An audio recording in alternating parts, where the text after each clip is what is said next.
Welcome back to our channel Soumya recipe corner.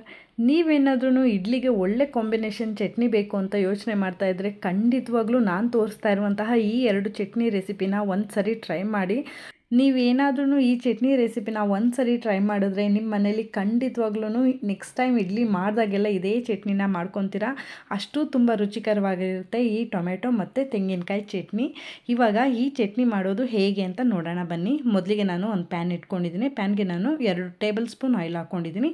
ಆಯಿಲೆಲ್ಲ ಚೆನ್ನಾಗಿ ಬಿಸಿ ಆದಮೇಲೆ ನಾನು ಇದಕ್ಕೆ 1 ಟೇಬಲ್ ಸ್ಪೂನ್ ಆಗೋಷ್ಟು ಉದ್ದಿನಬೇಳೆ, ಅರ್ಧ ಗೆಡ್ಡೆ ಬೆಳ್ಳುಳ್ಳಿ, ಹಾಗೆ 3 ಗುಂಟೂರು ಮೆಣಸಿನ್ಕಾಯಿ ಖಾರಕ್ಕೋಸ್ಕರ, ಹಾಗೆ 3 ಬ್ಯಾಡಗಿ ಮೆಣಸಿನ್ಕಾಯಿ ಕಲರ್ಗೋಸ್ಕರ ಹಾಕ್ಕೊಂಡಿರೋಂತಹದ್ದು. ಜೊತೆಗೆ ನಾನಿಲ್ಲಿ 1 ಈರುಳ್ಳಿನ ಈ ರೀತಿ ಕಟ್ ಮಾಡಿ ಹಾಕ್ಕೊಂಡಿರೋಂತಹದ್ದು. ಇದನ್ನು ನಾವು 1-2 ನಿಮಿಷ ಫ್ರೈ ಮಾಡಬೇಕಾಗತ್ತೆ. ಸ್ವಲ್ಪ ನಮಗೆ ಇಲ್ಲಿ ಕಲರು ಟ್ರಾನ್ಸ್ಪರೆಂಟ್ ಆದರೆ ಸಾಕಾಗತ್ತೆ. ತುಂಬ ಹೊತ್ತು ಇದನ್ನು ಫ್ರೈ ಮಾಡಬೇಕು ಅಂತ ಅವಶ್ಯಕತೆ ಏನಿರಲ್ಲ. ಇಷ್ಟಾದರೆ ಸಾಕು. ಇವಾಗ ನಾನು ಇದಕ್ಕೆ 3 ಟೊಮೆಟೊನ ಕಟ್ ಮಾಡಿ ಈ ರೀತಿ ಸೇರಿಸ್ಕೊತಾ ಇದ್ದೀನಿ. ಇದು ನಮಗೆ ಚೆನ್ನಾಗಿ ಮೆತ್ತಗಾಗಬೇಕಾಗತ್ತೆ ಟೊಮೆಟೊ. ಅದಕ್ಕೋಸ್ಕರ ನಾನು ಇದಕ್ಕೆ ಸ್ವಲ್ಪ ಸಾಲ್ಟು ಕೂಡ ಸೇರಿಸ್ಕೊತಾ ಇದ್ದೀನಿ. ಸಾಲ್ಟ್ ಹಾಕೊಳ್ಳೋದ್ರಿಂದ ಟೊಮೆಟೊ ಬೇಗನೆ ಇದು ಬೇಯುತ್ತೆ. ಅದಕ್ಕೋಸ್ಕರ ನಾನಿಲ್ಲಿ ಸಾಲ್ಟನ್ನು ಸೇರಿಸ್ಕೊತಾ ಇರುವಂತಹದ್ದು. ಚೆನ್ನಾಗಿ ಇದನ್ನು 1-2 ನಿಮಿಷಗಳ ಕಾಲ ಫ್ರೈ ಮಾಡಿಕೊಂಡ್ರೆ ಟೊಮೆಟೊ ಎಲ್ಲ ಚೆನ್ನಾಗಿ ಮೆತ್ತಗಾಗತ್ತೆ. ಟೊಮೆಟೊ ಎಲ್ಲ ಚೆನ್ನಾಗಿ ಮೆತ್ತಗಾದ್ಮೇಲೆ ನಾನಿಲ್ಲಿ ಇದಕ್ಕೆ 1 ಟೇಬಲ್ ಸ್ಪೂನ್ ಆಗೋಷ್ಟು ಅಚ್ಕಾರದ ಪುಡಿ, ಹಾಗೆ 1 ಟೇಬಲ್ ಸ್ಪೂನ್ ಆಗೋಷ್ಟು ಧನಿಯಾ ಪುಡಿಯನ್ನು ಕೂಡ ಸೇರಿಸ್ಕೊಂಡಿದ್ದೀನಿ. ಹಾಗೆ ನೆನಪಿರಲಿ, ನಾವು ಗುಂಟೂರು ಮೆಣಸಿನ್ಕಾಯಿನೂ ಕೂಡ ನಾವು ಯೂಸ್ ಮಾಡಿರೋದ್ರಿಂದ ಖಾರಕ್ಕೆ ಅನುಗುಣವಾಗಿ ನೀವು ಅಚ್ಕಾರದ ಪುಡಿನ ಆ್ಯಡ್ ಮಾಡ್ಕೊಳ್ಳಿ. ಇದಾದಮೇಲೆ ನಾನು ಇದಕ್ಕೆ ಸ್ವಲ್ಪ ಕೊತ್ತಂಬರಿ ಸೊಪ್ಪು, ಪುದೀನ, ಹಾಗೆ ಸ್ವಲ್ಪ ಕರಿಬೇವಿನ ಎಲೆಗಳನ್ನು ಕೂಡ ನಾನು ಸೇರಿಸ್ಕೊಂಡು ಇದನ್ನು 1-2 ನಿಮಿಷ ಈ ರೀತಿ ಫ್ರೈ ಮಾಡ್ಕೊಬೇಕು. ಇವಾಗ ನೀವು ಗ್ಯಾಸ್ ಸ್ಟವ್ ಆಫ್ ಮಾಡ್ಕೊಂಡಿದ್ರು ಪರವಾಗಿಲ್ಲ. ಇದು ಇರುವಂತಹ ಶಾಖಕ್ಕೇ ಅದು ಚೆನ್ನಾಗಿ ಮೆತ್ತಗಾಗತ್ತೆ ಕೊತ್ತಂಬರಿ ಎಲ್ಲ. ಅದಕ್ಕೋಸ್ಕರ ಇದನ್ನು ನಾನು ಇವಾಗ ತಣ್ಣಗಾಗಲಿಕ್ಕೆ ಬಿಡಬೇಕಾಗತ್ತೆ. ತಣ್ಣಗಾದಮೇಲೆ ನಾವು ಇದನ್ನು ರುಬ್ಬಬೇಕಾಗತ್ತೆ. ಅದಕ್ಕೋಸ್ಕರ ನಾವು ಇದನ್ನು ಚೆನ್ನಾಗಿ ಕೂಲ್ ಆಗಲಿಕ್ಕೆ ಬಿಟ್ಬಿಡೋಣ. ಇದೆಲ್ಲ ಚೆನ್ನಾಗಿ ಕೂಲ್ ಆದಮೇಲೆ ನಾನು ಒಂದು ಮಿಕ್ಸರ್ ಜಾರ್ಗೆ ಸೇರಿಸ್ಕೊಂಡು, ಜಾಸ್ತಿ ನೀರನ್ನ ಸೇರಿಸಬಾರ್ದು. ಈ ಚಟ್ನಿ ಸ್ವಲ್ಪ ನಮಗೆ ಗಟ್ಟಿನೇ ಬರುತ್ತೆ. ಅದಕ್ಕೋಸ್ಕರ ನಾವು ಇದನ್ನು ಸ್ವಲ್ಪ ಹಾಗೇ ರುಬ್ಕೊಬೇಕಾಗತ್ತೆ. ಚೆನ್ನಾಗಿ ಇದು ರುಬ್ಬಿ ನಾವು ರೆಡಿ ಮಾಡಿ ಇಟ್ಕೊಂಡಾದಮೇಲೆ ಈ ರೀತಿ ಬರುತ್ತೆ. ನೀವು ನೋಡ್ತಾ ಇರ್ಬೋದು ಟೊಮೆಟೊ ಚಟ್ನಿನ. ಇವಾಗ ಕೊನೆಯದಾಗಿ ಇದಕ್ಕೆ ನಾನು ಸ್ವಲ್ಪ ಒಗ್ಗರಣೆನೂ ಕೂಡ ಕೊಡ್ತೀನಿ, ಆಮೇಲೆ ತೋರಿಸ್ತೀನಿ. ಇವಾಗ ನಾವು ತೆಂಗಿನಕಾಯಿ ಚಟ್ನಿನ ಹೇಗೆ ಮಾಡೋದು ಅಂತ ನೋಡೋಣ ಬನ್ನಿ. ಮೊದಲಿಗೆ ನಾನು ಒಂದು ಪ್ಯಾನ್ ಇಟ್ಕೊಂಡು ಪ್ಯಾನ್ಗೆ 2 ಟೇಬಲ್ ಸ್ಪೂನ್ ಆಯಿಲ್ ಹಾಕ್ಕೊಂಡಿದ್ದೀನಿ.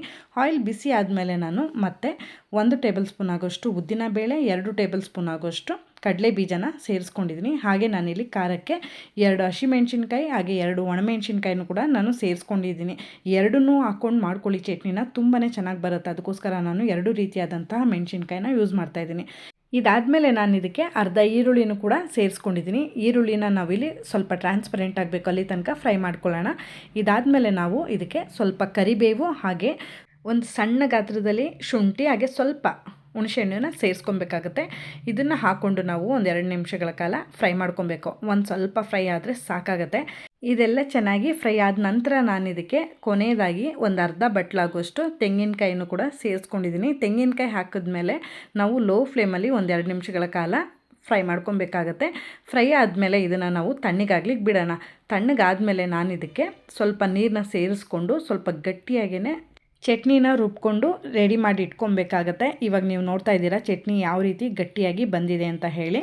ಇದಾದಮೇಲೆ ನಾವು ಇವಾಗ ಟೊಮೆಟೊ ಚಟ್ನಿ ಮತ್ತು ಈ ತೆಂಗಿನಕಾಯಿ ಚಟ್ನಿಗೆ ಒಗ್ಗರಣೆ ಹಾಕ್ಕೊಬೇಕಾಗತ್ತೆ. ಅದಕ್ಕೋಸ್ಕರ ನಾನು ಒಂದು ಪ್ಯಾನ್ ಇಟ್ಕೊಂಡು ಅದಕ್ಕೆ ನಾನು ಸ್ವಲ್ಪ 1-2-3 ಟೇಬಲ್ ಸ್ಪೂನ್ ಆಯಿಲ್ ಹಾಕ್ಕೊಂಡಿದ್ದೀನಿ. ಆಯಿಲ್ ಬಿಸಿ ಆದಮೇಲೆ 1 ಟೇಬಲ್ ಸ್ಪೂನ್ ಆಗೋಷ್ಟು ಇಲ್ಲಿ ಉದ್ದಿನಬೇಳೆ, ಹಾಗೆ 1 ಟೇಬಲ್ ಸ್ಪೂನ್ ಆಗೋಷ್ಟು ಸಾಸಿವೆ, ಸ್ವಲ್ಪ ಕರಿಬೇವು, ಇಷ್ಟೇ ನೋಡಿ ಒಗ್ಗರಣೆ. ಇಷ್ಟನ್ನು ನಾವು ಸೇರಿಸ್ಕೊಂಡು ಚೆನ್ನಾಗಿ ಫ್ರೈ ಮಾಡ್ಕೊಳ್ಳೋಣ.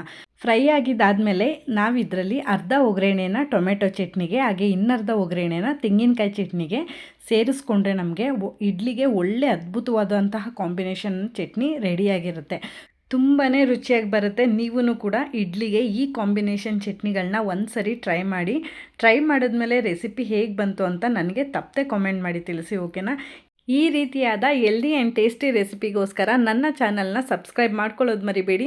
ಹಾಗೆ ಯಾರೆಲ್ಲ ಸಬ್ಸ್ಕ್ರೈಬ್ ಮಾಡ್ಕೊಂಡು ನೋಡ್ತಾ ಇದ್ದೀರಾ, ಥ್ಯಾಂಕ್ ಯು ಸೋ ಮಚ್ ಅಂತ ಹೇಳ್ತಾ, ಐ ಹೋಪ್ ಈ ವಿಡಿಯೋ ನಿಮಗೆ ಇಷ್ಟ ಆಗಿದೆ ಅಂತ ಭಾವಿಸ್ತೀನಿ. ವಿಡಿಯೋ ಇಷ್ಟ ಆಗಿರೋ ವಿಡಿಯೋಗೆ ಲೈಕ್, ಶೇರ್, ಕಾಮೆಂಟ್ ಮಾಡೋದು ಮರಿಬೇಡಿ. ಹಾಗೆ ವಿಡಿಯೋ ಯೂಸ್ಫುಲ್ ಅನ್ಸಿದ್ರೆ ನಿಮ್ಮ ಫ್ರೆಂಡ್ಸ್ ಆ್ಯಂಡ್ ಫ್ಯಾಮಿಲಿಯೂ ಕೂಡ ವಿಡಿಯೋನ ಶೇರ್ ಮಾಡಿ ಅಂತ ಕೇಳ್ತಾ, ಮುಂದಿನ ರೆಸಿಪಿಯೊಂದಿಗೆ ಸಿಗ್ತೀನಿ. ಅಲ್ಲಿವರೆಗೂ ನನ್ನ ಪ್ರೀವಿಯಸ್ ವಿಡಿಯೋನ ಚೆಕ್ಔಟ್ ಮಾಡ್ತಾಯಿರಿ. Thank you so much for watching this video. Stay tune.